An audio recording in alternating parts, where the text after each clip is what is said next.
Hafa and welcome back to the 12th Annual University of Guam Conference on Island Sustainability. I'm your MC today, Lauren Swaddell, the Guam Green Growth Coordinator from the University of Guam Center for Island Sustainability. To continue with our theme of Islands Are Rising, we are hosting the first ever Guam Green Growth Biannual Meeting. Today's G3 Biannual Meeting will start with opening remarks from our meeting co-chairs, Governor Lourdes A. Guerrero and President Thomas Krise. Then we will hear updates from the G3 Steering Committee co-chairs and the co-chairs from the Local2030 Islands Network. After that, the G3 Working Group Category of Action Team co-chairs will give their reports on their team's progress.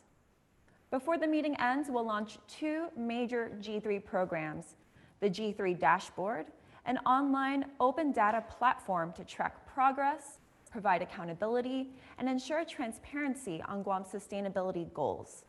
And the G3 Commitment, with commitment badges presented to several mayors who are representing their villages as early adopters. Now let's take a look at some highlights of our last meeting in September 2020, when our partners in Island Sustainability joined us for the signing of the G3 Action Framework.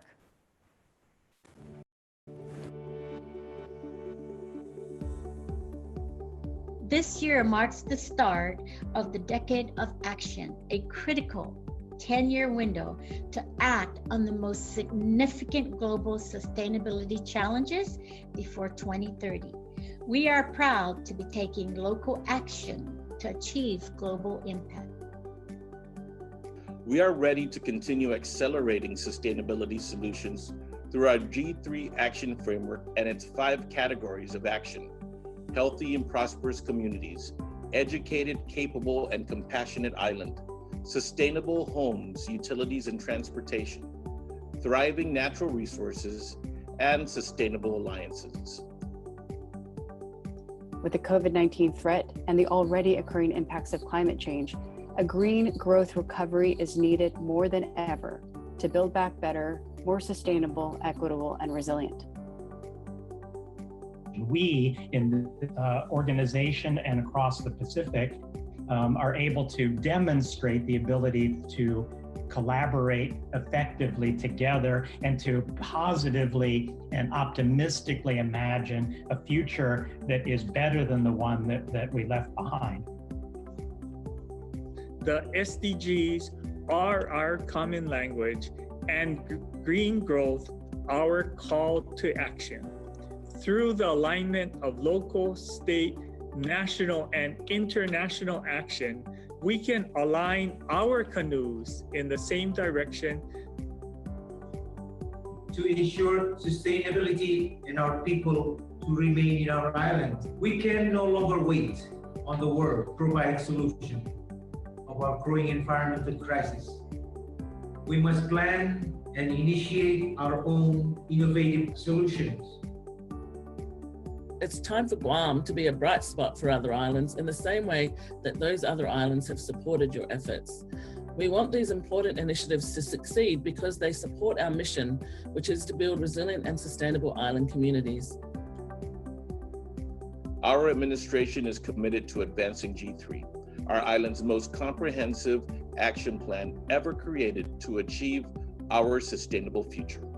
I will continue to call upon the G3 Working Group to advance the framework, and we will track our progress and adjust accordingly. We will work diligently to create a sustainable, equitable, and prosperous future. Thank you, and Situs Maasi.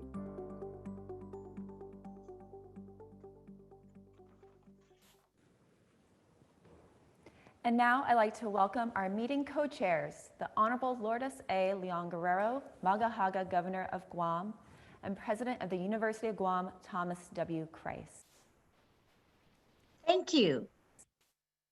Buenas and half a day, and welcome to the University of Guam's Conference on Island Sustainability and the Guam Green Growth Biannual Meeting. I know many of us are tired of hearing this word, but there really isn't a better way to describe the year 2020 than unprecedented. While a big part of the year was spent in response to the COVID-19 pandemic across the world, we saw catastrophic climate events, social unrest, and even political turmoil. Each of these issues requires special attention and unique solutions, but leaders in every country have had to address some, if not all of them, concurrently. However, we have also seen these challenges drive society into changing traditionally held beliefs and long-standing policies. COVID-19 showed us that we can respond quickly to a crisis, and collaboration between the private and public sectors to accomplish a goal is completely achievable. As we look ahead into rebuilding a stronger Guam, we have a unique opportunity to redefine our islands and the planet's future by setting more ambitious sustainability goals and shortening the time frame in which we deliver on them. Contrary to what some may believe, our recovery does not have to come at the expense of the environment. Instead, they should and must go hand in hand. After accepting an invitation to join the Local2030 Islands Network from the Hawaii Green Growth Local2030 Hub and Global Island Partnership in 2019, I signed Executive Order 2019-23 establishing the Guam Green Growth Working Group as part of our commitment to address the 17 United Nations Sustainability Development Goals, ranging from no poverty to climate action, in an effort to build a more prosperous, equitable, and sustainable island. G3 brings together experts and stakeholders from the private sector, government, and academia to establish a plan for Guam to meet the United Nations sustainability goals in locally and culturally effective ways. Today, we will hear from our G3 working group members how we are doing this together. We are acting on the SDGs by feeding the impoverished, providing unemployment assistance, opening a homeless shelter, improving quality education, advancing aquaculture and agriculture, planning for fossil fuel usage, and upgrading to sustainable transportation, and transitioning to a circular economy. There is no denying that Guam is heavily import dependent, and substantial waste materials are associated with the importation process. The effects of the current economy are not sustainable and will eventually adversely impact our natural resources and environment. By supporting a circular economy, we will create more private sector jobs, save taxpayer money, and protect our precious resources. The ability to turn waste into cash is at the very heart of our push for a circular economy. This summer, we anticipate the soft opening of the G3 Circular Economy Makerspace and Innovation Hub at Chamorro Village. Entrepreneurs will gather in a makerspace filled with tools and equipment to transform waste products into marketable products. As our island continues to adapt a global change, our administration will continue to support initiatives that give our people an ownership role in the new green economy and in the transition to a cleaner and more sustainable Guam. The Zero Waste Working Group is working on another exciting project. The Guam Environmental Protection Agency is driving the Greening Roadway Infrastructure Initiative to encourage the use of recycled materials in roadway construction. By greening our roadways, Guam is reducing waste disposal and potential additional air and water pollution sources. And our efforts right here in Guam have not gone unnoticed. Last month, Josh received the National Lieutenant Governors Association Energy and Environmental Stewardship Award. This award is presented to only one NLGA member working to enhance the lives of constituents by addressing issues impacting energy, the environment, the climate, the economy, and communities. Also last month, I was honored to accept an invitation to become a leader of the Global Island Partnership, or GLISPA, and Josh was accepted as a member of its steering committee. GLISPA mobilizes high-level political action to build resilient and sustainable island communities around the world. These new recognitions for Josh and I are a testament to the commitment we have to protecting our island and natural resources, not only for ourselves, but for future generations. Rebuilding a stronger Guam does not mean we go back into the way things were before COVID-19 reached our shores. We cannot deny the impact the pandemic has had on the environment, but we must also understand the deep-rooted systemic issues that have led to our environmental fragility and prevent us from accomplishing our sustainability goals. It is very clear to me and our administration that in order to build back better, societal, economic, and environmental sustainability needs to be at the forefront of our recovery plans. Josh and I are committed to implementing the policies, developing the infrastructure, and investing in the resources to not only recover from this crisis, but to strengthen our island for the future. I would like to recognize all the G3 working group members I appointed in January 2020 to this effort. Thank you for your tireless dedication to achieving a sustainable future for our island. We look forward to continuing the Guam Green Growth work with all of you and the University of Guam. Sidzuus Masi. It's an honor to be co-chairing with you for this event. And Hapaday from all of us here in Guam, and thank you for joining us from around the island, around the Pacific, and around the world. We're honored to be hosting the 12th Annual University of Guam Conference on Island Sustainability this week, and we thank all of our partners for making this event possible. I'd like to commend our governor for committing to the Guam Green Growth Initiative. This is aligned with the 17 United Nations Sustainable Development Goals. The G3 initiative cultivates an ecosystem for transformative action to achieve a more sustainable, prosperous, and equitable future for our island. I'd also like to thank her for assigning us at UOG through Executive Order 2019-23 as the facilitators of this critical island-wide initiative. This is an incredible partnership and responsibility designed to achieve our island's sustainable future. I'm pleased to share that as a university, we are also taking action on the Sustainable Development Goals. Our entire Parahulo strategic plan is benchmarked against the 17 Sustainable Development Goals. And our Senior Vice President and Provost, Dr. Anita Borja Enriquez, is co-chairing a new Island Sustainability Committee comprised of interdisciplinary faculty to create academic and professional programs. Thank you to all of the G3 working group members for all of the time and dedication you're putting into this effort. Please know that you can continue to count on the University of Guam as your partner to achieve these ambitious G3 action framework goals. We look forward to doing all we can to continue supporting this important effort. Situits Masi, and I look forward to the meeting. Thank you, Governor Leon Guerrero and President Krise. And now I'd like to welcome the G3 Steering Committee co-chairs, the Honorable Joshua F. Tenorio, Segundo Magalahi, Lieutenant Governor of Guam, and Dr. Austin Shelton, Director of the University of Guam Center for Island Sustainability. Thank you very much, Lauren. Governor and President Krise, today we're very honored and we're very happy to be able to provide you with updates from each of the 5 categories of action.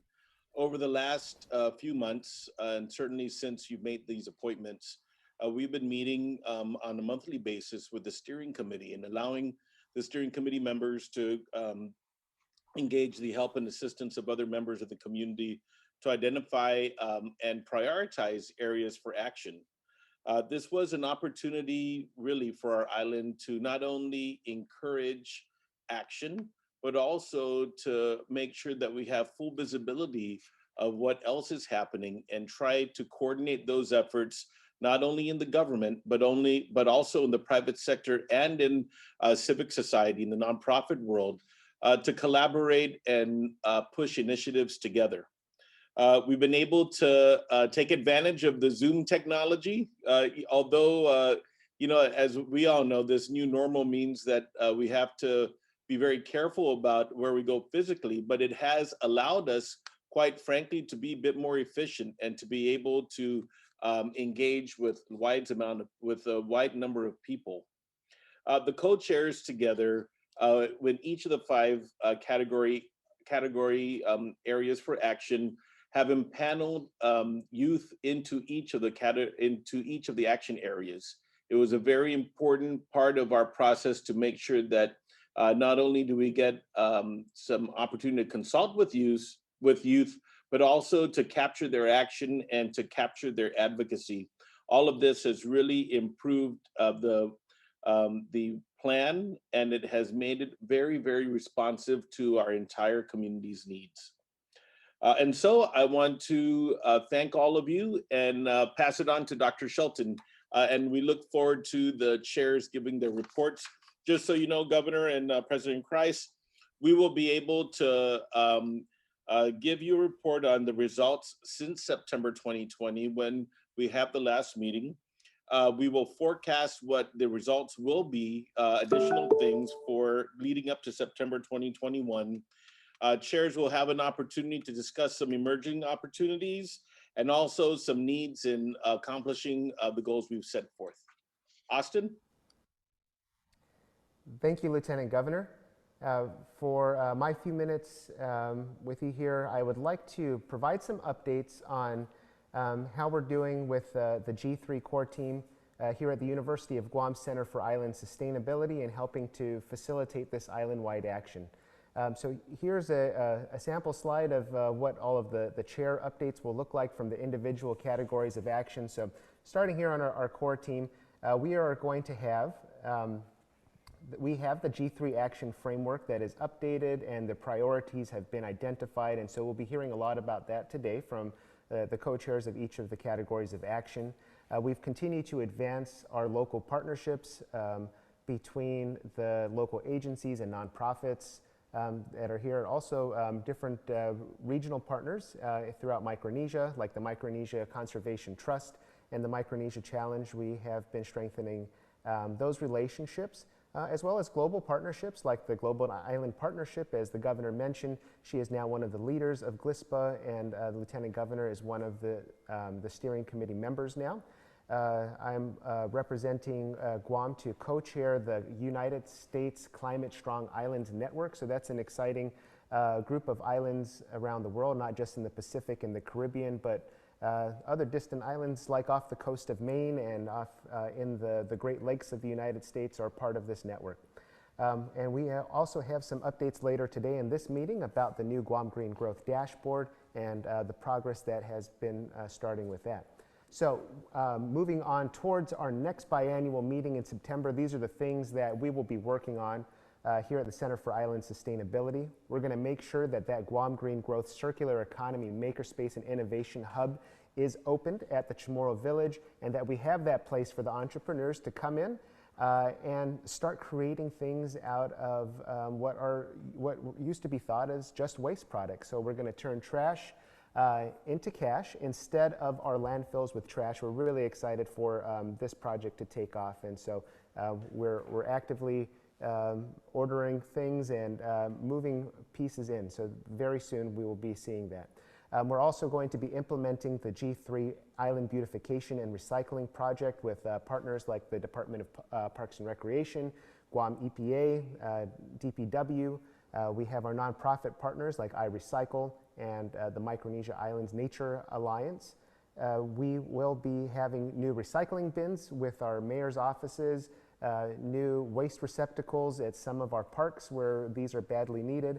We will be implementing a G3 Conservation Corps where we will have 12 site leaders hired full-time for the next 5 months starting in May to do things like energy efficiency projects, to identify and clean up illegal dump sites, to work on implementing aquaculture projects.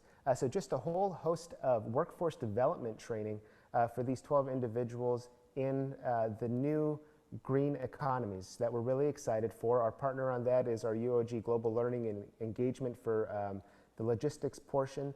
And we are also going to be working with the Serve Guam Commission and the AmeriCorps members to leverage lots of additional impact and engagement of our community to get that program going. We are also going to be hearing today about the Guam Green Growth Commitment Program with some early adopters in this area, how our local businesses and organizations, starting with our village mayors, can earn badges for implementing the sustainable development goals and the work that they do.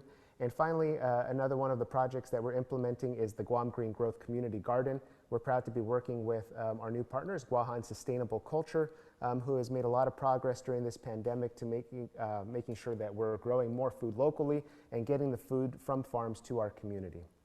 So there are lots of emerging opportunities for us to be thinking about as the Guam Green Growth team and all our partners here on the island. There is expected to be a lot more climate change funding coming from the new Biden administration to help with resilient infrastructure. They're also creating a federal conservation corps program that we want to be ready to take advantage of once we can show some really good progress on our local conservation corps. And there will be expected funding to transition to renewable energy. And as we mentioned earlier in the first session this morning, we're looking forward to applying for the University of Guam Sea Grants institutional status, which means we have an opportunity to graduate to the next level to bring in more resources to do research, extension, and education for our valuable coastal resources. And so in order to keep accomplishing and moving forward with our this core team of G3 members at our Center for Island Sustainability, we ask for continued participation of all our very valuable Guam Green Growth Working Group members with us today, and strategic coordination among all of us for all of these sustainability efforts. Thank you for the time. Thank you, Lieutenant Governor. Thank you, Lieutenant Governor Tenorio and Dr. Shelton.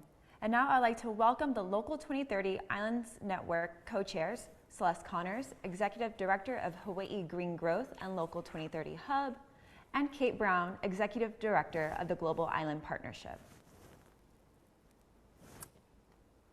Aloha from Hawaii, and I have the opportunity to speak first, and I'm delighted to pass this on to my colleague, Kate. Governor, Lieutenant Governor, thank you so much for inviting us to join to provide some updates today, and really congratulations on everything that you're doing. Your work is truly inspirational, inspiring other island economies to take similar steps.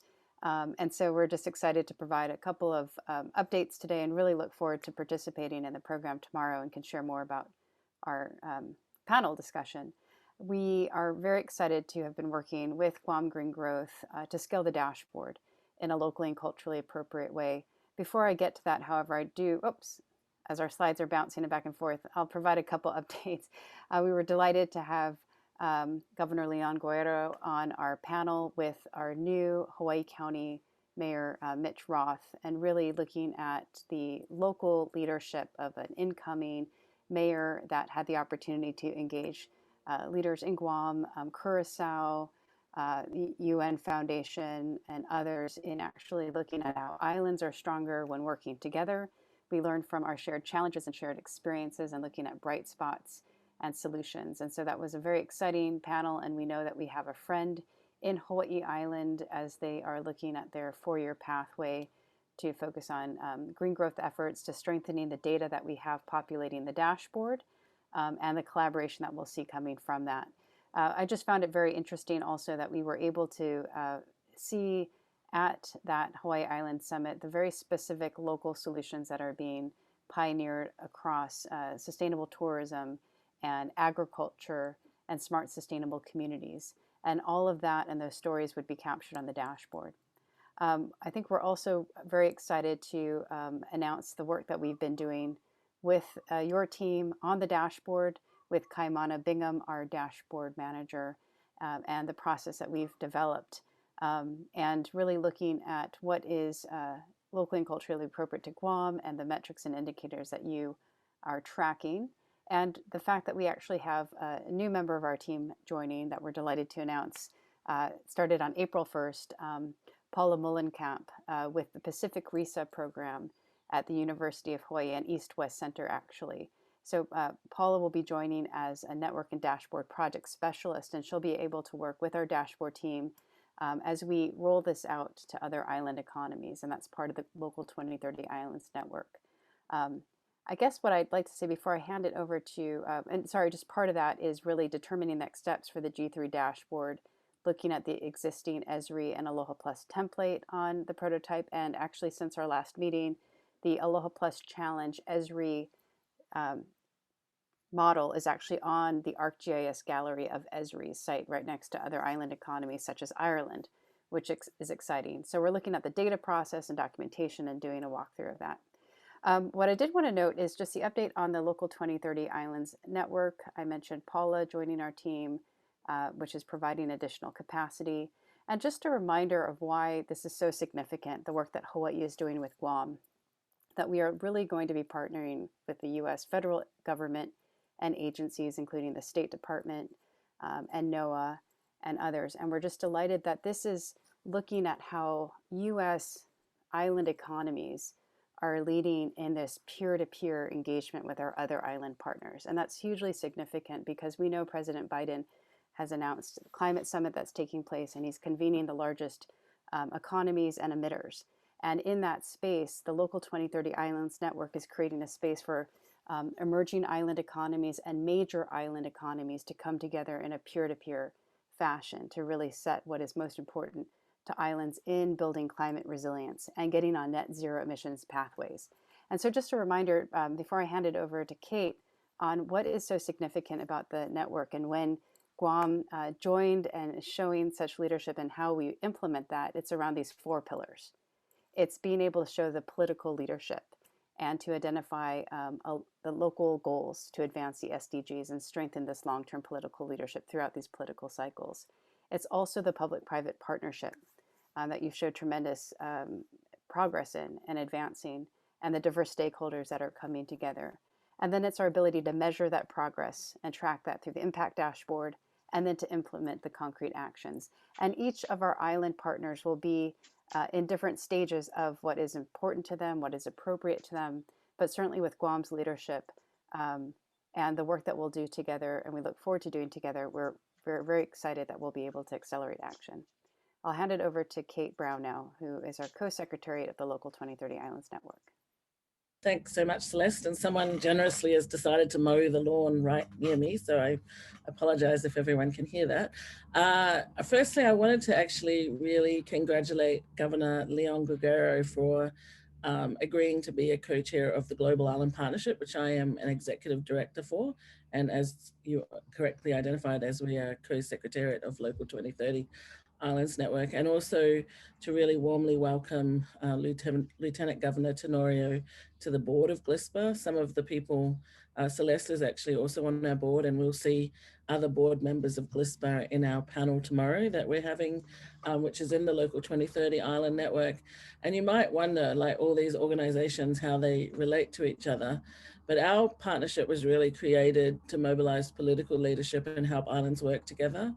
About 10 years ago, we got very excited about working with Hawaii on the Aloha Plus Challenge and other, and the Hawaii Green Growth initiative. And I think what's really significant is that Aloha Plus Challenge actually the name connects it to the Micronesia Challenge, which many people would know of, and which this year last year was celebrating the 2020 milestone, but also the Caribbean Challenge Initiative and a European islands one called the Best Challenge. So tomorrow we're actually having, during this conference, a 1-hour session specifically on all of these challenges and the connection back to the Local2030 Islands Network. We're kind of moving through, I think, what is a cycle, and I think I really want to take my hat off to Guam for being in Micronesia Challenge Islands, really one of the early leaders in this green growth approaches. And I think tomorrow we'll hear a little bit more about how some of the people that are involved in some of these other challenges are visualizing how these things connect to each other. But my belief, after working for the last 20 or so years on island leadership and island solutions and island action, is we're at a really critical an important point in time. So Guam is joining our Global Island Partnership at a very important point in time for really thinking about how islands can show the rest of the world what we need to do. And I totally believe that. I think it's our time to do that. I see the Local2030 Islands Network as our vehicle for making that a reality and giving islands, whether they're islands like Hawaii or Guam that are part of the United States, or independent island countries or others, the opportunity to come together around the solutions on sustainability and climate, to actually undertake action and to do something. So in terms of a network update, that's really where we are. We're right at this point, we're about to really take off. And so we welcome strongly Guam and Guam Green Growth's participation as a member of the network, and also in leadership of the Global Island Partnership. Thank you. Thank you, Celeste and Kate. And now we will transition to the G3 Working Group Category of Action team reports given by the team co-chairs for each category of action.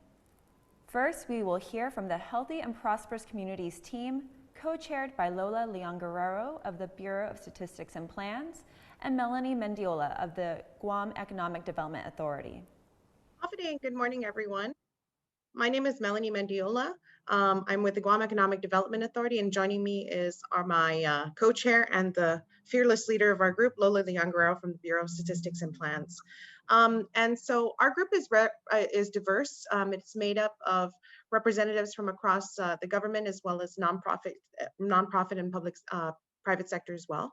And we have a great engaged group, and I think we've made some great progress. And so healthy and prosperous communities, when you think about that, you're thinking about actually the physical health of individuals, but not only the physical health, also the mental health.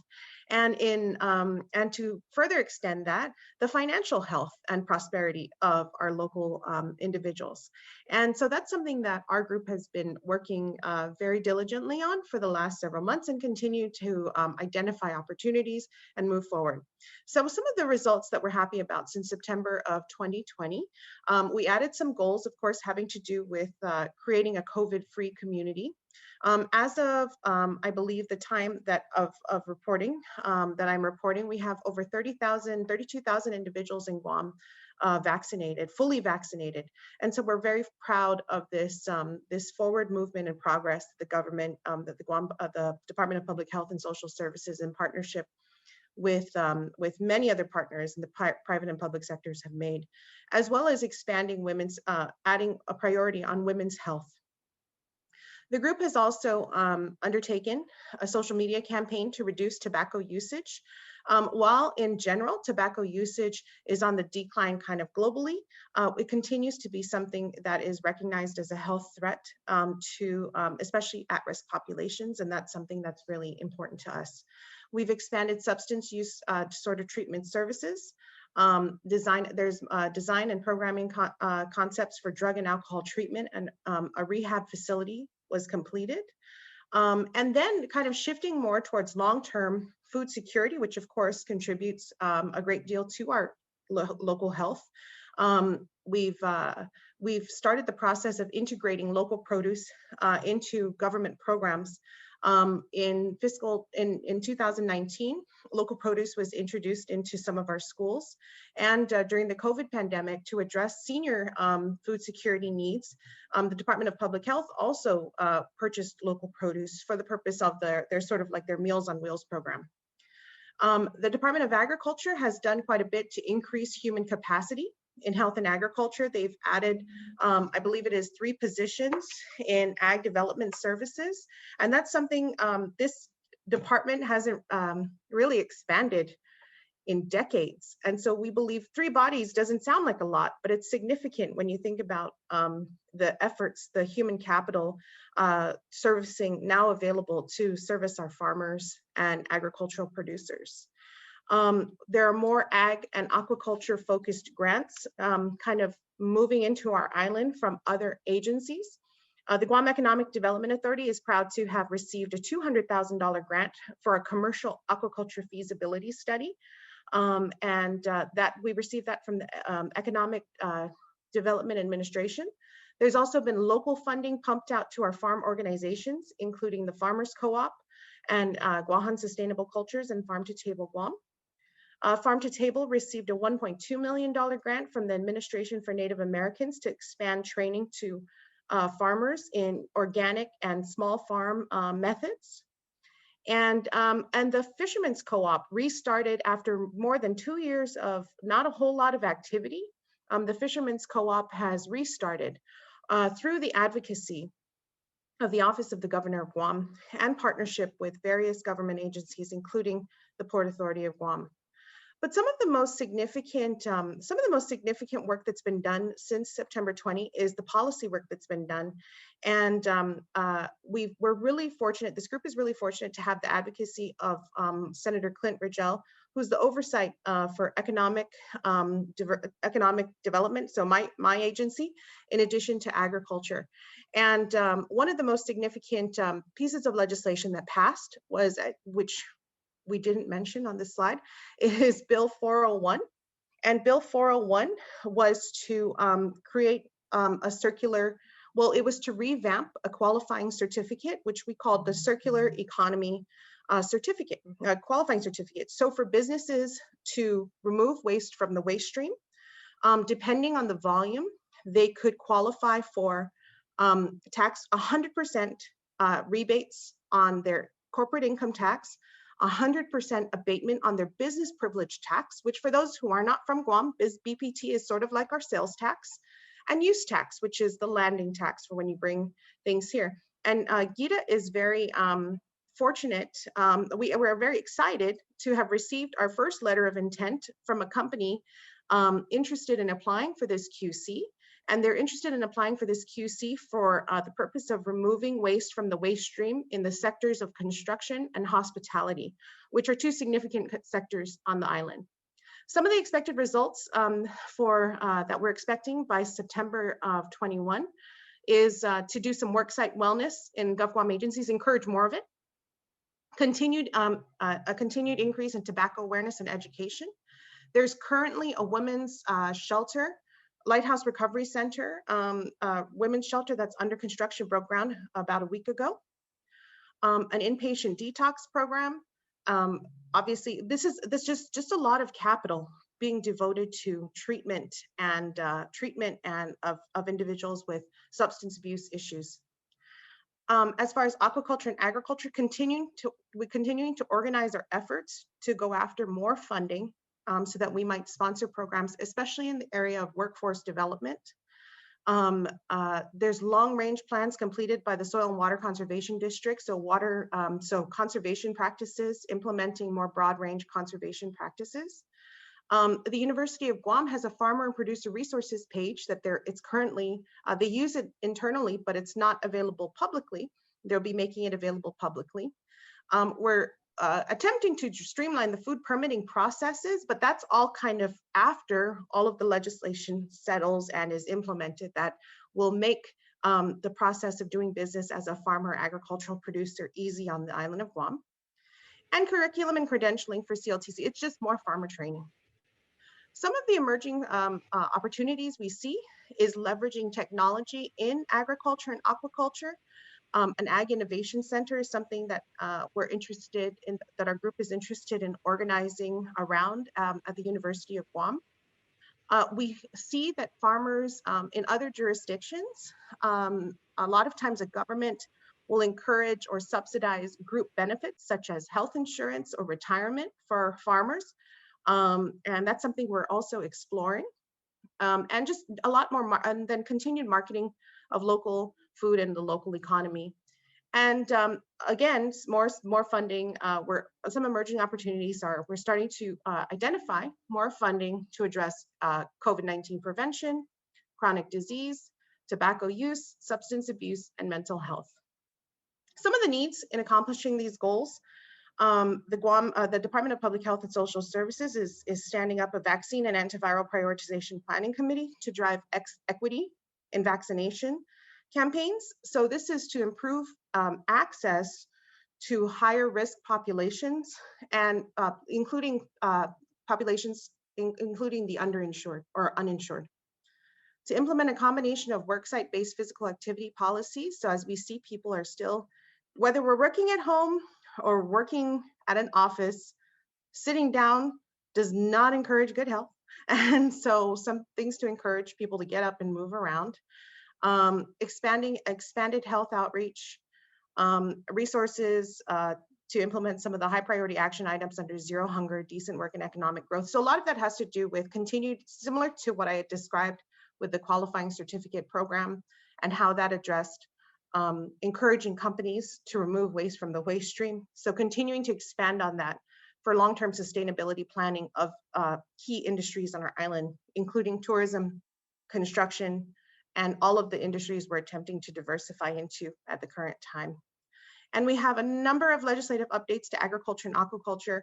And I think we mentioned it on the next slide, but I won't kind of take more time going through them, but just for your information. These are all the bills that we believe will help really make agriculture and aquaculture, put us at the forefront, but also make doing business in Guam, whether a local farmer or producer or an investor or producer, that'll make this a more sustainable industry, sustainable and economically and sustainable environmentally. And so that's pretty much what I have. And Lola, did you care to add anything? No, I think you pretty much summed up everything, unless anyone has questions. So if there's any specific questions, you're more than welcome to answer in the chat box, as I know that there's a shortage of time, and there's a number of other groups that are talking today as well. Thank you. Now we will hear from the Educated, Capable, and Compassionate Island team, co-chaired by Dr. Mary Okada of Guam Community College, the Honorable Regine Biscoe-Lee, and Melanie Brennan of the Department of Youth Affairs. Good day and good morning to everyone. First of all, I'd like to give special thanks to all of the team members for this working group of Educated, Capable, and Compassionate Island. So our group has recognized that before members of our community can provide for themselves and contribute to our island, they must be all equipped with knowledge and tools to do so. Education, workforce development, and encouraging equitable and respectful treatment of all members of our society will facilitate programs or progress towards the goals of each person and our island. So since September of 2020, our team has pulled together some information to share with you today. Of course, as with every other team that you will hear from today, we have developed goals, objectives, and action items identifying team leads for each of these, prioritizing by high, medium, or low action items, and beginning to gather the data to determine the baseline. We have also launched the Guam One-Stop Data Village, providing the framework for a longitudinal data system for education. And this is important as we are able to track students as they enter the their educational journey all the way through completion through higher education. We've also created a new subcategory under our framework, identifying peace, justice, and equality into our framework. And then we'd like to give special thanks to the University of Guam and Dr. Anita Borja Enriquez in her efforts for the UOG Island Sustainability Program that is currently being developed. And recognizing the importance of adding the Guam Behavioral Health and Wellness Center to address to our team to address the compassionate aspect of our framework. So by September of 2021, we will continue to meet with our team members on a monthly basis. We will invite additional representatives to help us with our action items and to form partnerships and provide first-year data to establish against the established baseline metrics that have been identified. And then based on all of those, we will recalibrate our priorities based on the progress that we've identified. In addition to the GOSDEV data system, getting the updates from there, modernization of business practices throughout the educational systems. And a lot of this really is attributed to COVID-19 and how we've been able to transition from what we normally do for business practices and making them more efficient and modern.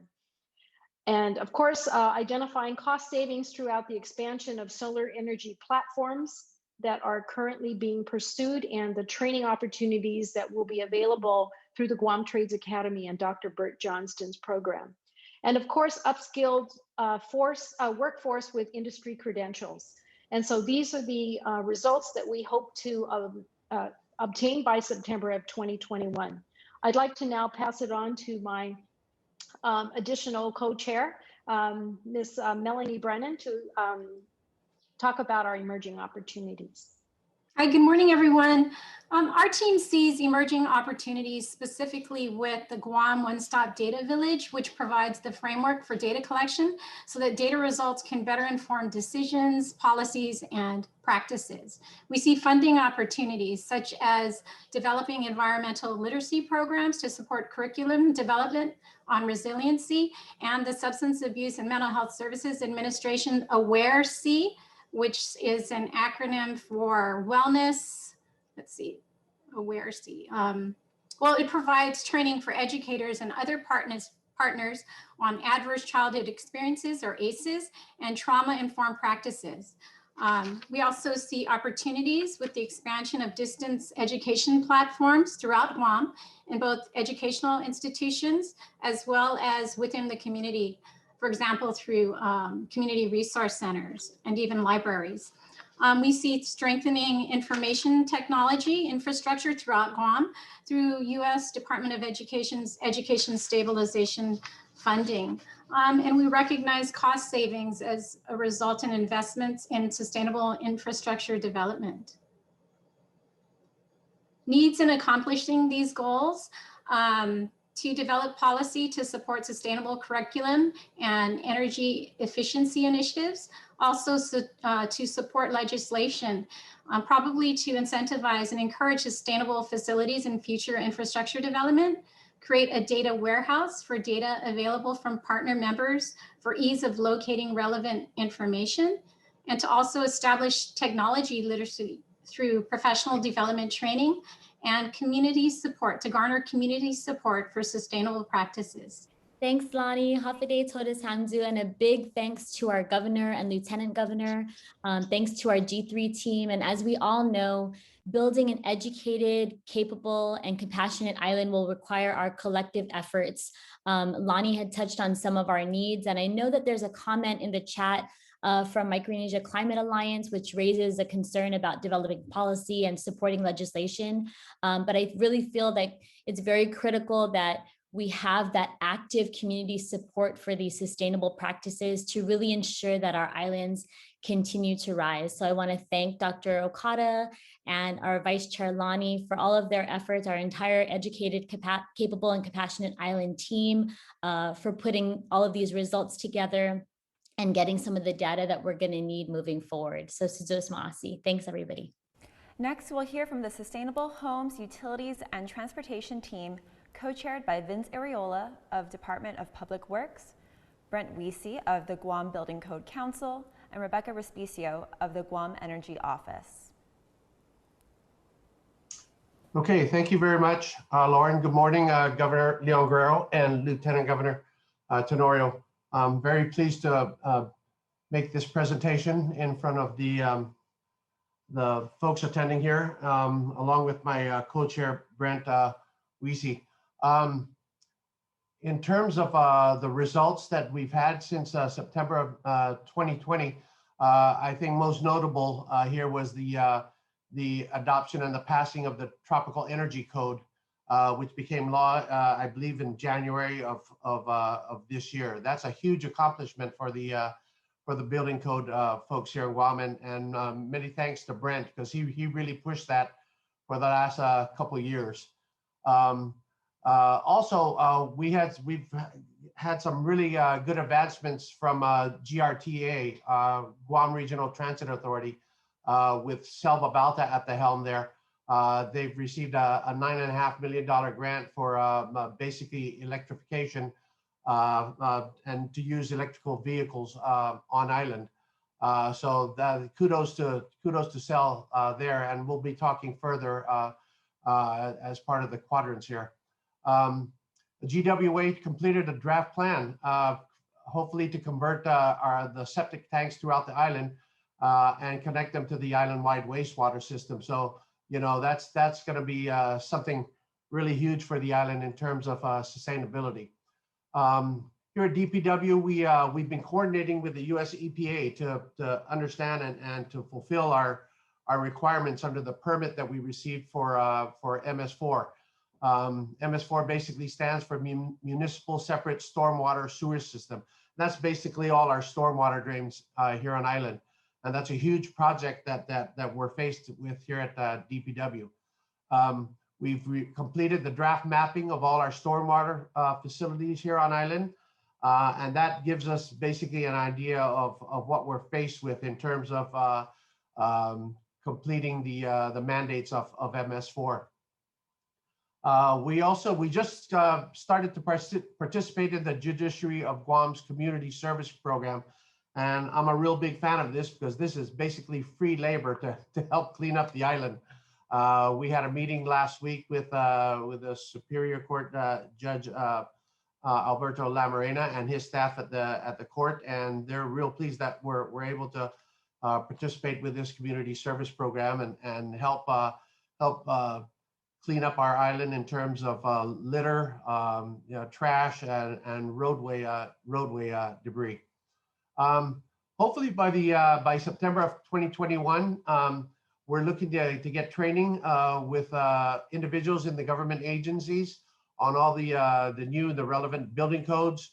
Again, with GRTA, I'm going to give a little shout out to Sel, because if Sel had his way, he'd have about 57 different accomplishments here from GRTA.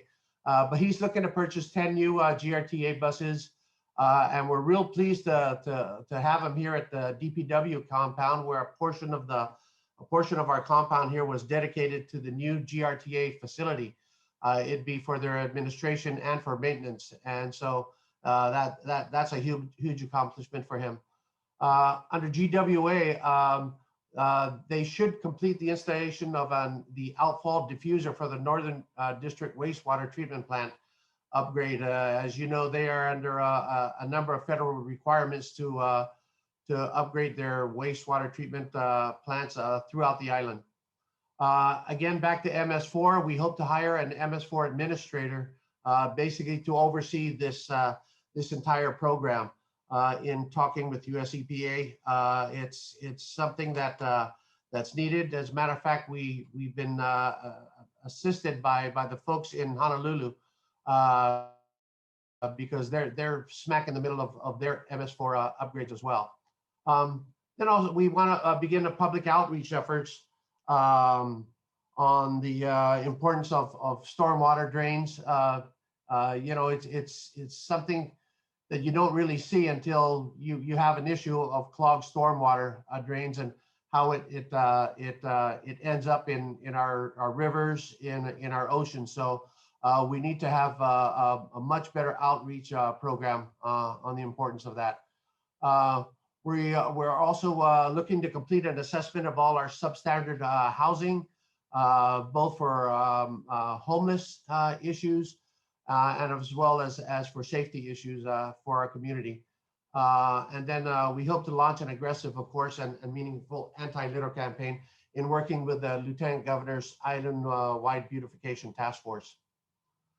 In terms of emerging opportunities, we're seeing perhaps using sustainability certification for all newly constructed government buildings.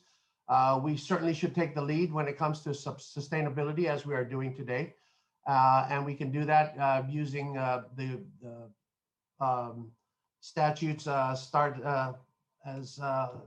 envisioned part of the Green Building Code under LEED, Leadership in Energy and Environmental Design. Although as I understand, we know that LEED is fairly expensive, but I think it's still something that our committee wants to follow up on. With regard to GWA wastewater system, again, they're looking to achieve a 20% reduction per year of fats, grease, and oils. And again, that's a huge public outreach and education program that's needed. and it's not going to happen overnight. It's going to take 5 years, if not maybe even more. But it's very important to know what you put into the drains, into the sewer system, the wastewater system, and of course the stormwater system as well.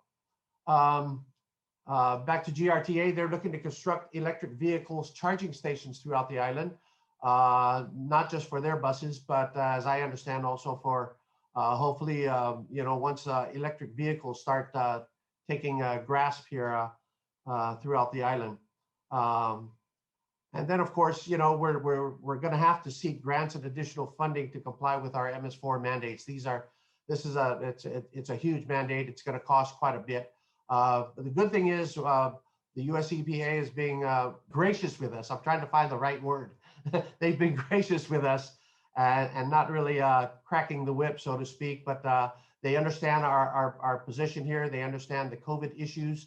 And so they've been very helpful with us in going through our MS4 permitting process.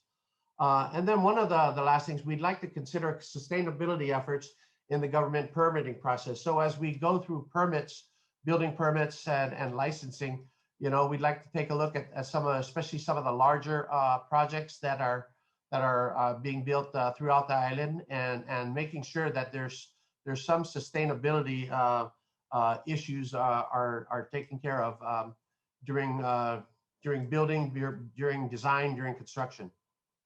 In terms of some of our needs, accomplishing our goals, clearly funding is always an issue, especially for a lot of our unfunded mandates, and that's where we look to seek grants. We're looking at how other states and other communities handle their mandates as well. And then one of the things that we're really faced with here at DPW and throughout the government here is finding qualified personnel compensated at competitive rates. That's a real big issue here. We've got the military buildup here, and that has taken a lot of our good, competitive, highly skilled workforce onto the private sector. So in order to compete, we're going to need competitive rates and qualified personnel. Of course, I mentioned it earlier, increased public awareness, understanding of all our sustainability efforts, and everything that follows in terms of our homes, utilities, and transportation. And then lastly, we certainly want to look at either stiffer penalties or just a new ideas and new ways to combat non-compliance with fog, illegal dumping, and our MS4 mandate. So, that's what we have going so far. Where I believe at our next report, we will have a more in-depth look at what our local utility is doing, GPA, as well as our housing agencies. So that's all we have right now. Thank you. Brent, unless you want to add anything, Brent? No, you did a great job. Vince is working hard on this, guys. Thank you, Vince. And now we will hear from the Thriving Natural Resources team, co-chaired by Vanji Lujan of the Guam Waterworks Authority and Fran Castro of the UOG Sea Grant Program. Thank you, everybody. I'm Vanji Lujan, and I'd like to thank Fran Castro with the Sea Grant Program, who's the co-chair. Our committee is composed of GovGuam agencies, nonprofit organization, and our youth ambassadors. We've done a lot of work. We've been meeting several times. We're trying to meet on a more regular basis, so we're hoping to be meeting quarterly. This year, or last year, 2020, we were able to, Department of Agriculture was able to complete the draft forest action plan. There's a group of young people, environmentalists, that were so eager to put them to network together, and they created Us for Guam. They're going to be critical in the implementation of the work that Thriving Natural Resources Committee will be doing in the future. The University of Guam and the Sea Grant Program also received $231,000 to do work in the Ugum watershed. That's a critical watershed for the South, protecting coral reefs, but also as a source of drinking water for the Southern community. We also initiated some working groups to start the work on the fisheries management plan. Government of Guam does not have a fisheries management plan, so this is going to be the first opportunity for the people of Guam to have input into the fisheries resources on Guam. Under the direction of Dr. Ramina King, who's the lead for the Pacific Islands Climate Adaptation Science Center, she launched the Nemo Net game. It's a game that you can play on your cell phone that allows students and the community to start classifying coral reefs, something new for Guam. Guam EPA will be initiating the Watershed Planning Committee. It's going to be revived after many years of not being active, and so that's very critical with some of the work that we will be doing. In 2021, we hope to finish the Guam Forest System Plan, as well as the Manel Gayas Watershed Management Plan. The Tumon Watershed Plan will be initiated during this year. That's a complicated watershed in that it addresses one of the big problems of stormwater in an urbanized area. And this is critical as well as to the economic engine for Guam. So this participation from the community is going to be critical as the Bureau of Planning starts to develop the watershed plan for this area. By the end of 2021, we're hoping to have the citizen forestry program that is going to engage the Us for Guam members, as well as the forestry department at the forestry section of the Department of Agriculture. In partnership with the University of Guam, Dr. Ramina King, the climate change program at the university, they will be partnering with the Bureau of Statistics and Plans, and as well as PBS University, which will focus on science programs that will be then aired on television as well as on social media. We hope to obtain some funding from PICAS for a vulnerability assessment. Now, there was a vulnerability assessment that dealt with infrastructure. This particular scope will include other critical components of our community that looks at vulnerability. That is critical for impacts from climate change. Hopefully by the end of this year, we'll have a fisheries management plan, as well as obtain funding for natural-based solutions, especially in agroforest. Department of Agriculture receives some funding, and so they'll start the work on the habitat conservation plan, which looks at endangered species and how to better manage that. The University of Guam CIS program also will be implementing rain gardens throughout the community.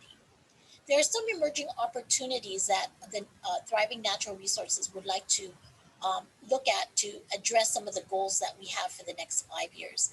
That includes the return of some federal properties, specifically Tangislan Beach.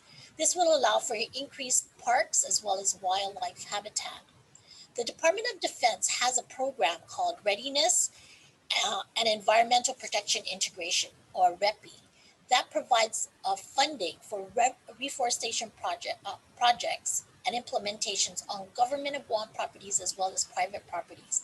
This is just beginning, but over the next 5 years, they're looking to be able to put funds into properties that the government of Guam has selected to do reforestation. I think this is a great opportunity to partner with Department of Defense in terms of getting some funding for restoration work. We'll continue to collect data to improve the water quality standards for Guam. Guam EPA will be doing that, and hopefully within the next year or two, the Guam water quality standards would be updated.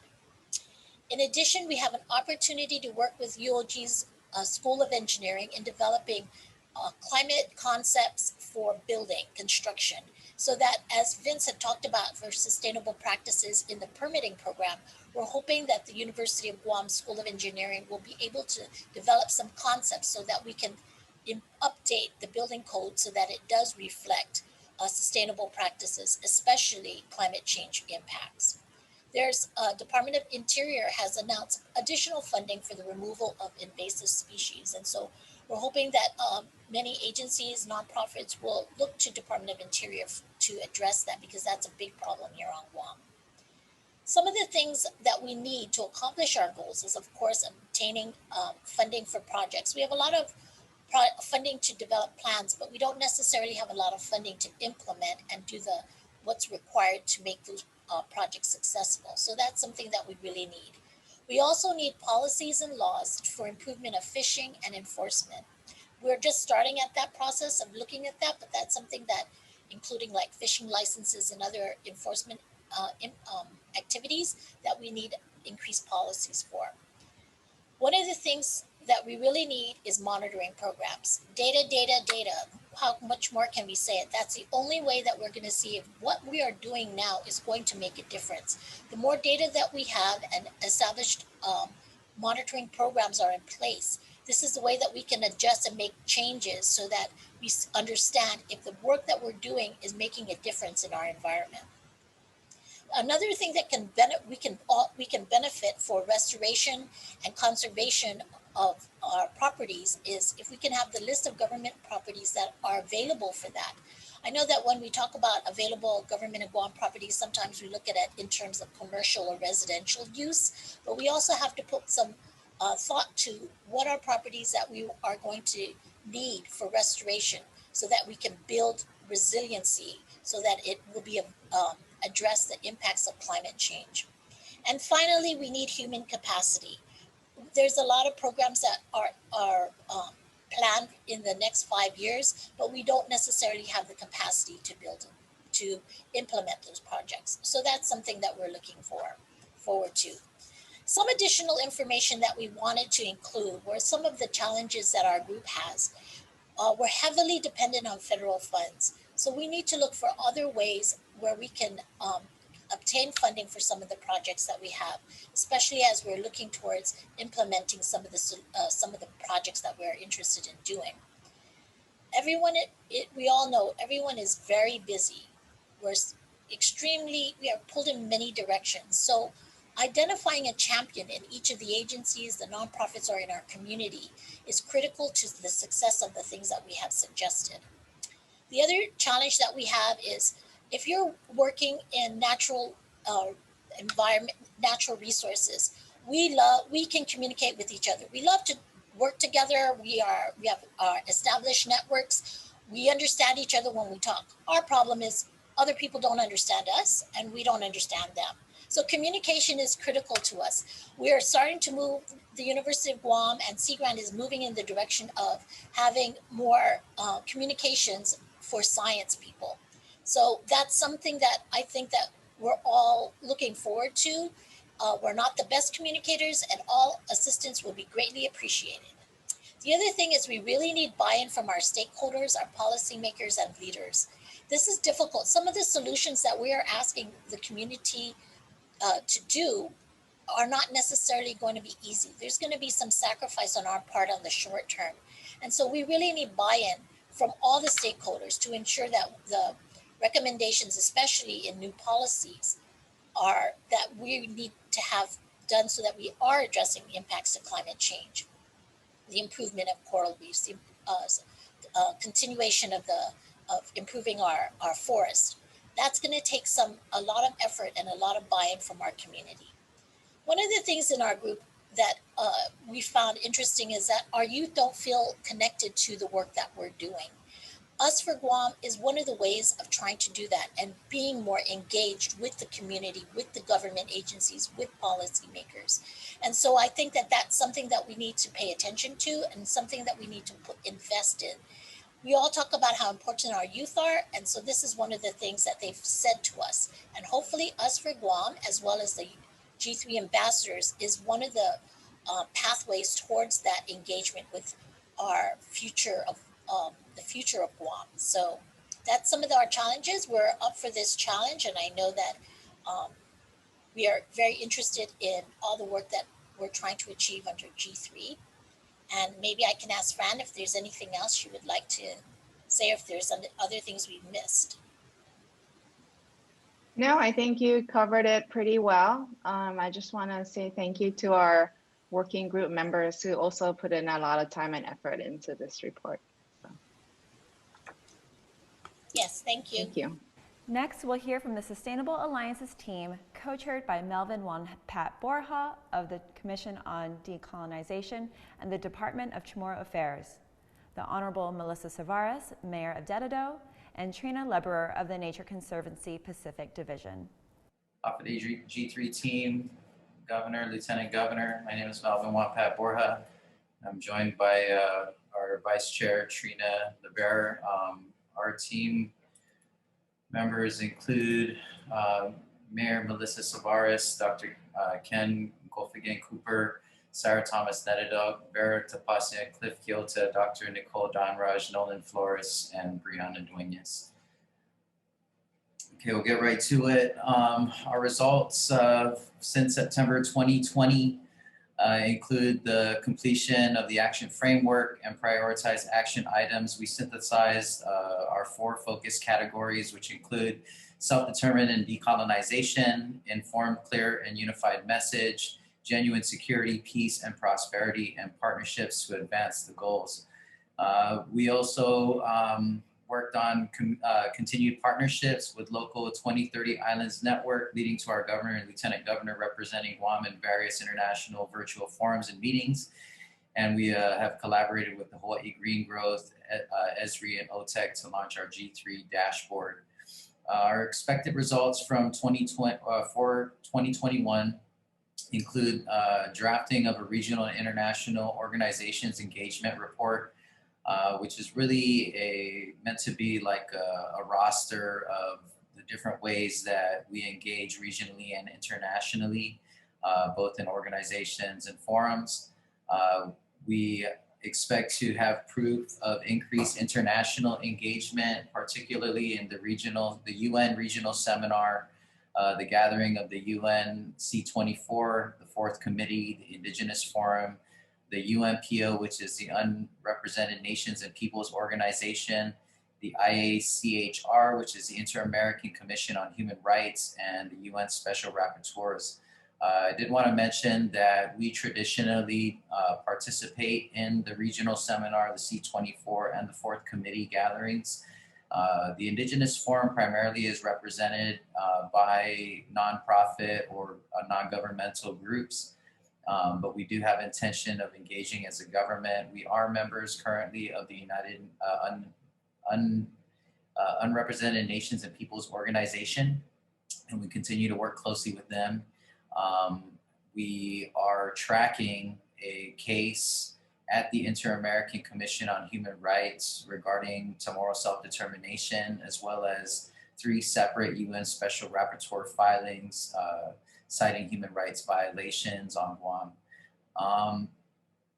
All of the latter are not necessarily government engagements. However, they do have deep implications on some of our focuses. And so we are tracking them closely and attempting to leverage them for further participation on international forums.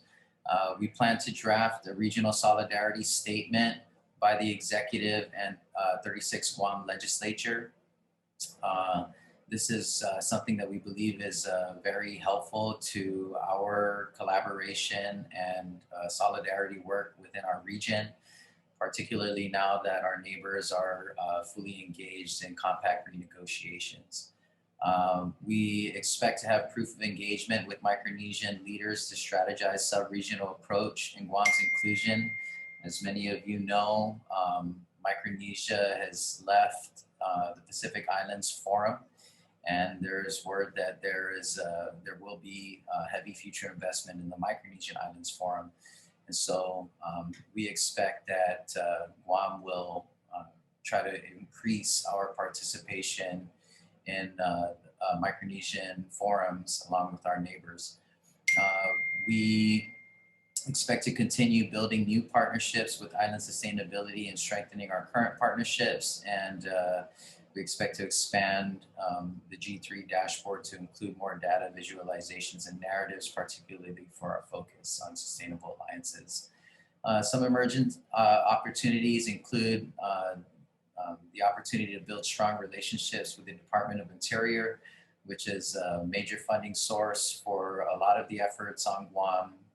But again, DOI is really the federal agency that Guam engages with most regularly. They are also closely tied to our efforts for self-determination, And we are excited about the appointment of Secretary Haaland, who is the first Native woman to be appointed as Secretary of the Interior. And we hope that this will result in some prosperous relationships between DOI and our government. We are also looking forward to working closely with the Spanish government for historical, educational, cultural exchange. We recently hosted 3 of the King of Spain's representatives here on Guam as they celebrated the quincentennial of the circumnavigation of the Magellan Elcano. This was an important engagement for us because it allowed us to not only interact with the sovereign government, but to engage a former colonizer on the basis of historical, educational, cultural exchange. There are quite a few action items that were executed during that visit and several opportunities for continued engagement, which we hope to capitalize on. We're excited about the possible opportunity to consult with Micronesian leaders regarding sub-regionalism, post-Pacific Islands Forum withdrawal. So as I mentioned earlier, it is a very precarious situation for many of our Micronesian island neighbors in the exit from the Pacific Islands Forum. However, there's clear opportunity to build stronger relationships through the Micronesian Islands Forum. So we look forward to the engagement with our closest neighbors and standing in solidarity toward our the liberation of all of us. Last but not least, our needs include partnerships with the 36th Guam legislature. We clearly could use some advocacy on that level. We definitely need a vehicle for international engagement. There's a number of things that we will be targeting on an international level. Given the situation with COVID, there's clearly opportunities for virtual access, which we intend to take advantage of, but there will be need to travel at some point. So it's something that we would like to prepare for, to empower the different groups and organizations that will have opportunity to engage in different ways. We see a need for delegated authority from the governor to engage in regional, federal, and international conversations with our respective counterparts. Obviously, this is a very diverse need in the sense that there are multiple forums that focus on many different things. These are not necessarily engagements that any one organization can handle alone. However, they are engagements that we believe we should collaborate on and communicate regularly about. Last but not least, we see a need for a streamlined mechanism for regional, federal, and international communication and information sharing regarding Guam. Communication is definitely a challenge for us, sourcing information because we are an unincorporated territory and we often are not represented or officially a part of a lot of these international forums. We often don't get the information that we need. And so we have identified this as a gap, something that we intend to address so that we can ensure that our, the respective government agencies are equipped with the information that they need in order to, ramp up our engagement and our participation in these international and federal forums and events. All right, I think that's under time, right? That was my goal. Okay, questions? Or Trina, I'm sorry, Trina, can I pass to Trina if she wanted to add anything to this? No worries, Mel. No, I think you covered everything well, and happy to take questions in the chat box if there's no time. Thanks. Thank you, Trina. Thanks to our group for putting it together. Thank you. And that wraps up the teams on the categories of action. Now we'll hear from the G3 Youth Ambassador Chair, Kyle DeHelig. Buenos and Hafaday, Inan Husi Kyle DeHelig. The Guam Green Growth Youth Ambassadors have been actively meeting to increase youth engagement in local environmental programs. And so one of our main goals is to streamline environmental efforts in a way that connects established organizations with emerging ones, sharing resources and knowledge, unifying our community on climate action, incrementally building trust, and creating a space for wellness.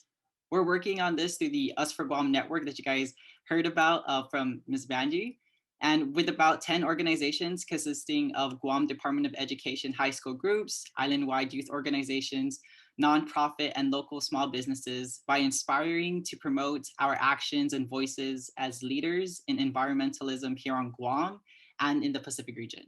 And so as a team, we conducted an outreach event with the University of Guam social work program to inform about Public Law 34-110, the plastic bag ban, as well as offering alternatives to plastic bagging. We're building capacity so that by the end of the year, our youth ambassador membership has increased to include representation from villages, various organizations, specifically connecting with our village mayors and community. And to achieve our goals, we're asking for support through a committed mentorship youth incentive program and utilizing resources such as Zoom, Canva, and others. And we're very thankful to be a part of the working group as our continued work extends beyond our generation, as we're always eager to learn, grow, and inspire others. Sejus maasi, maraming salamat po, and kiniso. Thank you. Our last report for the meeting will be from the G3 Working Group Data and Public Engagement Team, co-chaired by Dr. Ricky Hernandez of the Guam International Airport Authority, Renjrati Lumpiaco of the Pacific Daily News, and Jonas Mekapinlak of the UOG Integrated Marketing and Communications. Thank you, Lauren, and good morning, Governor Leon Guerrero, Lieutenant Governor Tenorio, President Krise, and the rest of the Guam Green Growth Working Group. Again, my name is Ricky Hernandez, the co-chair of the Data and Public Engagement Action Team. And on behalf of Renjrati Lumpiaco, who is joining us today as our co-chair, and Jonas Mekapinlak, our vice chair, and the rest of our team, I'm humbled to present our team's progress over the last several months. I have to first acknowledge Dr. Shelton, as well as Lauren, Corey Santos, and Rita Bernardo, as well as the Office of Technology, for their outstanding support and work toward achieving the goals set forth by the Data and Public Engagement team. And today our team is pleased to announce the launching of multiple online platforms that work to achieve awareness of Guam Green Growth and initiate action based on data. Today we are launching our G3 dashboard, our G3 website, as well as our social media platforms on Instagram, Facebook, and LinkedIn, which I'll discuss shortly. With this strong digital foundation in place, we intend to sustainably build onto this progress. And over the next 6 months, we intend on adding more metrics and data visualizations to the G3 dashboard, as well as content to our website and social media pages. We will also initiate our community engagement strategy. Some of the emerging opportunities on the horizon is that our dashboard vendor, Esri, will be training our G3 coordinators to operate the G3 dashboard, and we will continue to spread the G3 message through local media outlets, through editorials and other special reports. We will continue to engage with our G3 working group members toward an efficient and systematic way of acquiring the primary indicator data for input in our G3 dashboard, as well as our continued content creation online. And so I'd like to take a moment here and take you through or walk you through the first iteration of the G3 dashboard. And I think this would be a great time to also thank Celeste and the Hawaii Green Growth and Aloha Plus Challenge folks for all their guidance and time over the last few months in meeting with us toward forming the G3 dashboard. And so first off, really to access the G3 dashboard, you can visit the Guam Green Growth website at guamgreengrowth.org. It's located under the Our Impact tab, and within the week, we will be launching the dashboard on its own guam.gov URL at g3dashboard.guam.gov. So once the website is loaded, and I think Rita has the helm on this, you'll arrive at the landing page where you'll see a short summary of the purpose of the dashboard. The G3 dashboard is intended to provide transparency on the progress of the G3 categories of action and Guam's contribution to the global SDGs. The data and information provided on this dashboard is used to continuously inform our collective action and policies that we need to implement to achieve a sustainable and resilient island for all. So below the summary, you'll see 5 categories of action in tabs on the left. In each category of action tab, you'll see the first few indicators that the working groups confirmed and provided data for. For instance, we have the sustainable homes, utilities, and transportation category, or the sustainable HUT of action, category of action already displayed. You can also close the tab of category of action to focus on one of them. And so let's take a look at the sustainable HUT indicators. You can browse through the various line charts to see the data collected, how it was measured, as well as our progress so far. If you hover over the line charts, you'll be able to review the data points. And an example of this is in the indicator total petroleum sales under the sustainable HUT. You can see that each data point measured in thousands of gallons. As you can also see, some of the indicators is a number since there was only one data point collected so far. There may also be some indicators that indicate researching or measuring, as we are still in the process of gathering data for those indicators. These first few indicators will be further built out with more data along with additional indicators to give a better idea of our progress. And then at the end of the page, you'll see our logo, Guam Green Growth, that links to our website, along with the logos and linked websites for the Local2030 Islands Network, Office of the Governor of Guam, and the University of Guam Center for Island Sustainability. And we welcome you to also check out these websites for more information and resources. So we encourage everyone in our community to visit the G3 dashboard. Our next steps really include to continue to work with our G3 working groups to gather the data and facts that would holistically tell the story of our progress on this G3 dashboard. We will also start aligning our progress to the SDGs to ensure that we are on track in meeting our SDG commitments. And lastly, we will continue to work with ESRI in ensuring that the G3 dashboard is user-friendly and engaging for the community to utilize. And on our next slide, and thanks Rita for that. That went well. And our next slide really is, once again, our team wanted to reiterate the launch of the Guam Green Growth website at guamgreengrowth.org. And we encourage everyone to visit the website to continue to learn more about the G3, who we are, what we do, and our impact. And we'll continue to build upon this as our foundation of our digital platform and digital presence online. On our next slide, we'll just briefly go over community engagement. And so the Guam Green Growth community engagement strategy is one that aims for more awareness, for more than just awareness. It seeks action, more than passive agreement, rather we want active engagement. And so the G3 community engagement strategy objectives are that individual acts of sustainability and communities acting for public good are connected through Guam Green Growth and are provided the tools to grow and become more effective. As we increase in community engagement, we come that much closer to creating a social impact at scale. And the goal is to steer action toward transformational change through community empowerment in three distinct ways: enhancing equity, fostering the pursuit of innovation, and cultivating a sense of stewardship in nature. And on our next slide here, in executing this strategy, images and words will be utilized to enlighten the mind and heart toward individual and community action. We have already begun developing relationships with local content creators to supplement how G3 sources content. And we believe this strategy is this strategy in engaging our local artists will not only allow us to obtain high quality work, but will also provide a platform to showcase the immense local talent of all our artists toward individual and community inspiration. We have already engaged our subject matter experts to share their knowledge and insight into relevant topics, and will be paired with the stunning local visuals and images. And so lastly, as one of our first steps to community engagement, social media is an important aspect of this. And utilizing the technology of today, and given that we are all currently on Zoom, I kindly ask that everyone open up your camera app on your smartphones, select the rear-facing camera, unless you intend to take a selfie at this exact moment, and hold your device so that the QR code appears in your camera's viewfinder. Your device will recognize the QR code and show a notification. What you need to do is just tap that notification to open the link associated with the QR code.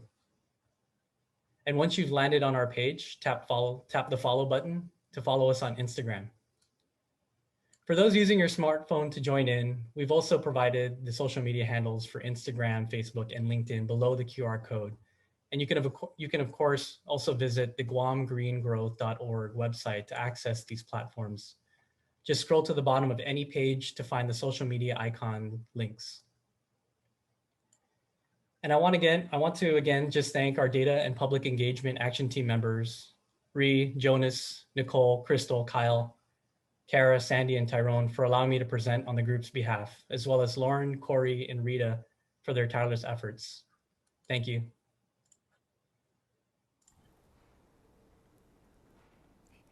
Thank you, G3 Working Group Chairs. The work you do and your teams have put into the G3 Action Framework and its implementation will be sure to see results in the upcoming months. When the G3 Action Framework was initiated last September, it was decided that the framework would be a living document that will be adapted and adjusted over time should new developments arise. The G3 Working Group has created new goals pertaining to the COVID-19 pandemic response, women's health, and peace, justice, and equality. The updated framework will be delivered to Governor Guerrero and Lieutenant Governor Tenorio for their review and approval. And now I'd like to turn it over to Dr. John Rivera from the UOG School of Business and Public Administration and Anania Nauta, the G3 Commitment Coordinator, to present G3's newest program, the G3 Commitment. Good day, everyone. I'm Anania Nauta. I'm the project coordinator at the University of Guam Center for Island Sustainability, like Lauren had mentioned. And here presenting with me today is Dr. Rivera, the Associate Professor of Public Administration at UOG. So I'm really excited to finally introduce our Guam Green Growth Commitment, also known as G3C. This is one of the ways that we will move Guam toward a more sustainable future. So let's begin. So sustainability, as we know, is at the centerpiece of international accords. We did just finish learning about our partnership with the Local2030 Islands Network and how our governor and lieutenant governor said yes to collectively advancing the sustainable development goals in Guam. And the photo on the right is also our G3 working groups, which we just finished up with. We learned about how the work they're doing is going to be good for implementing the SDGs locally. So this badge program that we're presenting to you today is an extension of that, and we're inviting you all to be a part of it. So the Guam Green Growth Commitment, the G3C, is a badge program that provides the island community the opportunity to put Guam on a world stage and energize the path to a more sustainable, equitable, and prosperous future. The badge program was a conscious effort, not just to simply be a call to action, but a sincere effort and a commitment to change mindsets. Businesses and organizations can proudly display their badges to show the world that they have commitment and that their commitment towards any and all of these SDG goals. The SDGs were localized for Guam, and each of them represent a badge that you can apply for to be awarded based on your sustainability efforts. So when we talk about the next generation of leadership getting involved, I believe that this badge program is a wonderful testament in of itself. It's a great example of how students engage with the community, take ownership, and become positive forces in the solution. We're very proud of this badge system. This badge system was created by our very own PMBA Cohort 16, Anania herself is a graduate of that program, and worked on the creation of this with her cohort for more than 7 months. And now she's the one leading this effort full-time with Dr. Shelton. And later you'll see how we engage our MPA program also and get them involved in continuing the effort. But before we do, we'll talk a little bit about the rollout. Anania. Thank you. So we learned that there are 5 G3 working groups. Well, we talked about that earlier, and they have SDGs within each of them. So all of the SDGs within each group will be rolled out within that year. So as you can see by this schedule, this year we are rolling out the SDGs 1, 2, 3, and 9. But just for April, it'll be SDGs 1 and 2, no poverty and zero hunger. And that's starting today. So all businesses and organizations can start applying for this SDG badge. And so what can organizations do to achieve these badges? So there are 3 ways that they can do that, and that's either through contributing, implementing, or supporting. So contributing it entails taking action by providing time, effort, supplies, and sponsorships towards organizations or even actions that reflect the SDG that you're applying for. So this one, for example, is like being a sponsor for an event that supports food security. And then with implementing, we have that involving implementing initiatives and policies that build island resilience and a circular economy through locally appropriate solutions. So an example of this one can be creating a policy that reduces food waste within your organization relating to Badge 2 of Zero Hunger. And then finally, for support. So this requires utilizing your personnel. These can be through giving back to or having employees participate in or even hosting events or efforts that benefit the SDG that you're applying for. So an example of this is like having your employees participate in building a food garden or even volunteering at a soup kitchen like Kamaling Karadat. So either of these actions can help you to attain an SDG badge, and it's as simple as that. We'll now just go through our simple process as well. So the process for applying for a badge begins with the engagement step. And in this stage, you'll be submitting an engagement form that we will be providing to you. There is a $150 fee for processing upon submission of the form, but this fee, it goes towards it offsets kind of some of the admin costs, the startup costs, and as well as maybe helping us to reach more businesses and organizations in the community. So then we go into the interview stage, and this is where we'll highlight the actions that you guys are already doing or plan to do within your organization. And this is all towards the badge that you're applying for. And then after the interview stage, it undergoes a self-review where you evaluate what you're doing within your workplace that you can achieve the targets of either contribute, implement, or support. So if you're already set with a lot of the work that you're already doing and you think that's enough for a badge, then you're more than welcome to skip this step and move on to the next one, which is the packet submittal. So this is the final packet that will be reviewed by the CIS review board.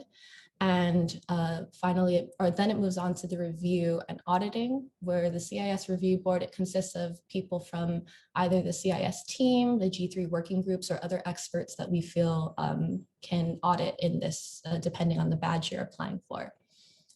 And the packet you submit, it should include proof of activities and measurable results.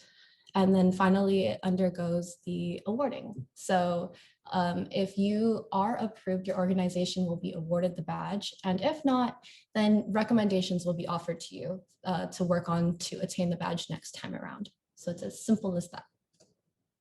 And so that was our badge program, but we do have a little surprise. We'd like to recognize a few of Guam's village mayors that we've been working with for the last month. So Guam's village mayors were chosen to be early adopters of this badge program, as they, in their individual village communities, have and continue to really carry out the amazing sustainability efforts and this amazing work. Since the beginning of the pandemic, they were challenged with and have been inherently working on SDG badges 1, no poverty, and SDG badge 2, zero hunger, whether they realize it or not. From distributing food commodities to the island community, to providing resources, housing, to Guam's homeless, those less fortunate. You know, these leaders are really doing it all. And we believe that this is more than just action, but a long-term commitment to change mindsets. So it starts with our people at a very community level. And it doesn't get any more real and homegrown than our local mayors. And we're here to say thank you to our amazing Mayor's Council and our villages. When we first approached President Jesse Allig, and with this idea of collaboration, he without hesitation said yes, that he would be committed to doing his part, because this is something that is ultimately good for our community. You know, we're all really well aware of how small steps can create really large impacts, but it takes a community. And so as an added bonus and a little surprise, we're very excited to recognize the villages who have committed to our sustainability badges. It is my honor, and thank you to Dr. Shelton, privilege to announce that today we will be awarding these villages the first ever badges virtually. You're not going to want to miss this historic moment, so stay tuned. But before we do, I'd really just like to thank the University of Guam Master of Public Administration graduating candidates of this Fanyonakan spring semester. You know, every semester before our MPA students graduate, they need to engage in a project that has community impact, is worthy of their degree, and is something that they can be proud of. And this semester, they've taken on the work of partnering with the Guam Green Growth commitment and this effort to launch the badge system with our village mayors. I told you earlier that it started with our PMBA, and now it's in the hands of our MPA program that is really doing the work to engage at a very community level. This is a great example of partnership, the impactful work we do, and how your university is very much alive in the community. So Dankulu Natsujus Maasi to our MPA and to all of you who will be on this path with us. And now, without further ado, I'd like to turn it over to Anania, and let's get to awarding. Thank you, Dr. Rivera. So first up, we have PD, led by Mayor Jesse Alec. So PD, to address Badge 1 of No Poverty, has an after-school program for children in their village that they plan to continue doing, of course, after the pandemic.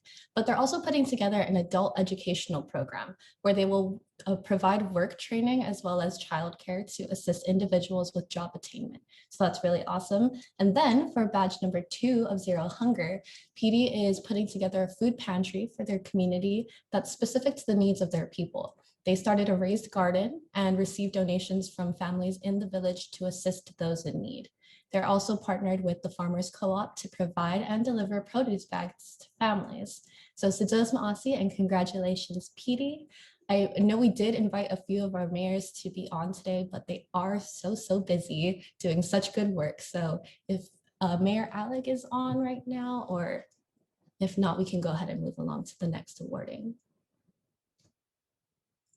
We'll move on to the next one. Success Maasi PD. Okay, so next up we have Dedado, and this is led by Mayor Melissa Savares and Vice Mayor Peter John Beneventi. So to address badge 1 of No Poverty, Dedado has partnerships with Guam Housing Corporation, Salvation Army, and a Red Cross to house the homeless in their community. And with badge 2 of Zero Hunger, Dedado continues the food commodities and senior food deliveries with their partnerships with Guam Department of Education, Department of Labor, Island Girl Power, and Amat Farm. Sidzos Maasi and congratulations, Dedado. Do we have the mayor or vice mayor on today? Okay, we will move on to the next awarding. We have Hagåtña, our island's capital, led by Mayor John Cruz. And in Hagåtña, to address badge 1 of No Poverty, they have done Gura outreach for the homeless, where they provide checkups, hygiene bags, and other services right out of their office. And for badge 2 of Zero Hunger, Hagåtña utilizes their personnel to deliver the food commodities within their community. Sidzos Maasi and congratulations, Hagåtña. Do we have Mayor Cruz on the call? Okay, we'll move on to the next one. Last but not least, we have Sinahanya, led by Mayor Robert Hoffman and Vice Mayor Rudy Iriarte.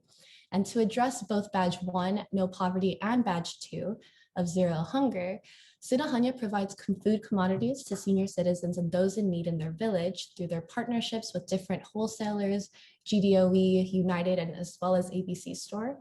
And among other efforts, they acquired a grant from the Guam Economic Development Authority to create a village marketplace in Sinahanya that will provide 35 market stalls to their village members and encourage entrepreneurship, since everyone grows something in Sinahanya, according to Mayor Hoffman. So Sidzos Maasi and congratulations, Sinahanya. I think we do have Robert Hoffman on the call. Mayor, Hafaday. Thank you and congratulations. Now, we have been working with other mayors, but unfortunately we weren't able to get their engagement forms in right before this conference. However, we've been meeting with them and we'd like to recognize them for the work that they're also doing towards these badges and towards sustainability. So we have UMATIC, led by Mayor Johnny Kanata. We've also met with Inalahan Mayor Anthony Chargaloff, who has also implemented many great efforts towards no poverty and zero hunger. And finally, we have Manilao, led by Mayor Alan Ngakta and Vice Mayor Kevin Delgado. So Sidzos Maasi to all the mayors for allowing us to come into your doors, recognize you for all of the work and the amazing work that you've done for our community. And congratulations for winning the first badges for our G3C badge program. And that's all for today that we have for the Guam Green Growth Commitment. We do hope to have your businesses, your community groups, or your organization join us in creating a sustainable future for our island. This is Esmasi. Thank you, Dr. Rivera and Ania, and all the mayors who have committed their villages to a sustainable, equitable, and prosperous future. Now we will open the session for questions from the media and the public. Please use the raise your hand feature to be called, or please send your questions to the Q&A moderator. And I believe we had 2 questions sent to the chat during the course of the meeting. Remy is our Q&A moderator, and I'll give her the first question to ask. Just go to comments from the I think I do remember one of the questions in the chat, and this is for the Thriving Natural Resources co-chairs, if they're still here. The question was pertaining to the issue of the invasive brown tree snake that has been found on Cocos Island recently, and if there's any interest in incorporating that topic into the G3 working group. Thank you. Thank you. We have on our group Diane Weiss, who is the wildlife supervisor for DAWR. And this is a big project for them, the brown tree snake on Cocos Island. And I believe that that's part of some of the work that they're trying to do for the removal of invasives. So I do believe that that project is going to be, we can get updates on that project within our group. So I know that there's a lot of interest in that. There was the removal of the tree snakes and rats as it relates to Cocos Island. And that is just an area where the cocoa bird has been reestablished. And I know that that is an important project for Department of Agriculture. So I hope that answers your question. That would be a yes. Okay, thank you, Vanjie. Okay, and next we'll call on Remy to read the next question in the chat. Hi, Hafaday. This question is from Banji Lujan for our G3C team, Anania and Dr. Rivera. Will having a badge be a criteria for GovGuam procurement for companies that are interested in getting a contract with GovGuam or doing business with GovGuam? Hafaday, thank you for that question, Ms. Vanjie. No, currently it is not a requirement, but I think it would be a great one if we have our government officials on the call. But at this time, no, it is not a requirement. Okay, thank you. So we are actually running a little bit over time, so I'd like to pass on the screen over to Governor Lourdes A. Guerrero and President Krise to give closing remarks. Thank you, Lauren, and thank you everyone for such a lot of hard work. And I am very excited that we are really on our way to meeting our goals, and appreciate all the commitment and just the very well organized way and structure that we are attacking this sustainability projects with our community, with our academia, with our businesses, with government and private sector. And you know, as I listen to all of you, everything is starting to gel more in a much clearer direction and a clearer way on how we can move forward. So I especially like all of the way that the reports were done, and very easy to understand. And also I look really forward to the dashboard and look forward to the metrics so that we can concretely see where we are progressing. And kudos to the team that did the badge. I think that's a way to incentivize people to be on board. And certainly I think we need to do a lot of messaging and a lot of campaign to involve the businesses and the rest of our community. I'm very excited that our village mayors are involved. I think we need to, again, like I said, do a campaign to involve other people to get on board. So thank you. And I look forward to continued work with the G3 committee. Thank you. I'd like to add my thanks. Thank you, Governor. Thanks to all the panelists and the committees and the presentations, very, very positive. And I think one of the best things about this conference ongoing is the upbeat, optimistic, future-focused aspects of it. So much of the sustainability narrative is about the impending doom. And so the feeling of being able to make a difference and to do something positive, and especially all the things that are positive in an economic way, in an educational way, in a community building way. I think this series of presentations today helps us to think about that kind of optimism. So, situ tamasi to all. Thank you, Governor Leon Guerrero and President Krise. And I believe Lieutenant Governor Tenorio would also like to make some closing remarks. Actually, I just shared the remarks of Governor Leon Guerrero, and Governor, we will continue to do our best to meet and continue to push this down this path so that we can go back and make sure that we pursue a Guam that is safe, that's fair, that's prosperous, and compassionate. Thank you so much. And this concludes our first day of the 12th Annual UOG Conference on Island Sustainability. Please join us tomorrow for the Island Symposium on the United Nations Decade of Ocean Science for Sustainable Development, Sea Grant in the Islands, the conference opening plenary, and our thematic panels, Islands Are Rising to the Challenge and Islands Are Rising for Human Society. Sizuas Ma'asi and have a great day. Biba Island Sustainability and Biba UOG. Biba!